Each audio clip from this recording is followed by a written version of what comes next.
ভারতীয় পেসার জসপ্রীত বুমরার বিরুদ্ধে hand paper কেলেঙ্কারির সন্দেহের দানা বেঁধেছে। সিডর টেস্টে কাজ করেছেন বলে অভিযোগ করে উঠেছে।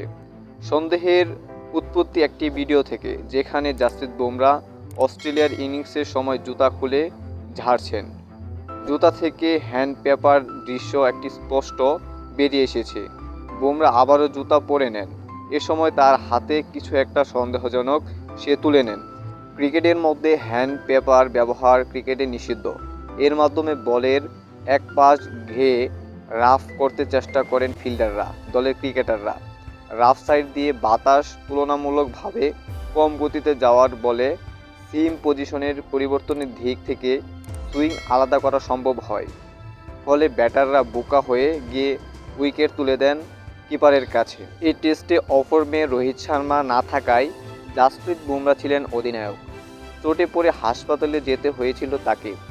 কেউ কেউ বলছেন, হ্যান্ড পেপার কেলেঙ্কারি ঢাকতেই ভারতীয় পেসার জসপ্রীত বুমরা ইনজুরির নাটক সাজিয়েছে। যদিও বুমরার বিরুদ্ধে ম্যাচ আম্পায়াররা কোনো অভিযোগ এখন পর্যন্ত করেনি। 4 ম্যাচের মধ্যে ভারত এই বর্ডার গার্ড কাম্বাস সিরিজে 2টি হেরেছে আর 1টি জিতেছে। সিডর টেস্ট হারলে তারা টেস্ট চ্যাম্পিয়নশিপে ফাইনাল খেলতে পারবে না।